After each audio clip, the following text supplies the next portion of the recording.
Hello viewers, আসসালামু আলাইকুম। সবাইকে পবিত্র ঈদ উল আজহার শুভেচ্ছা।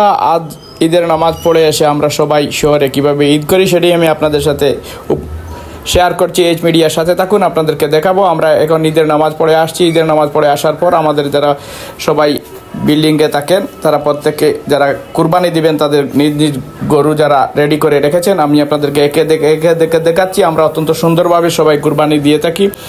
সবাই সারিবদ্ধভাবে গরু এখানে সাজিয়ে রেখেছেন, তারপরে একটা একটা করে এখানে কুরবানি করা হয়ে থাকে।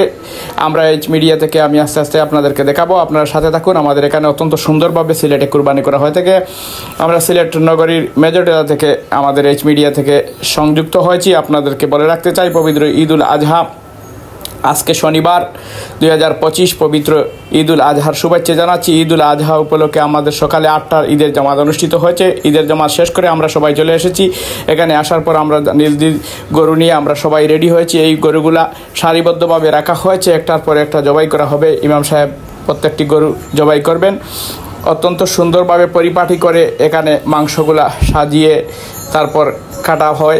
আমি আপনাদেরকে দেখাচ্ছি একে একে, কারণ এখানে কোনো গরুর রক্ত কিন্তু এসব আমরা দেখাবো না, কারণ এগুলা দেখানো ঠিক নয়। জবাই করাটা আমরা দেখাবো না, বাদ বাকি আমরা সব কিছু আমরা দেখাবো। এইচ মিডিয়ার সাথে থাকুন। অত্যন্ত সুন্দরভাবে সিলেটে এই বৃষ্টিবিহীন ঈদ উদযাপন হচ্ছে। জানেন না, বাংলাদেশের সিলেটের মতো অন্যান্য কোথায় আজকের আবহাওয়া ভালো ছিল, কারণ সিলেটের আবহাওয়া অত্যন্ত ভালো থাকার কারণে ঈদ উদযাপনটা সুন্দর হয়েছে। অনেকেই চিন্তিত ছিলেন, বিগত এক সপ্তাহ থেকে প্রতিদিন সকালে বৃষ্টি হয়ে থাকে, আর এই বৃষ্টির কারণে হয়তো বা বিঘ্ন করতে পারে ঈদের জামাতে। সেই সংখ্যা সবাই ছিলেন, কিন্তু সেই সংখ্যা কাটিয়ে অত্যন্ত রুদ্রোজ্জ্বল একটি আবহাওয়া আজকে ছিল। আর সবাই সাথে সাধ্যমতো সুন্দর মতো তাদের কাজ করতে পারছেন।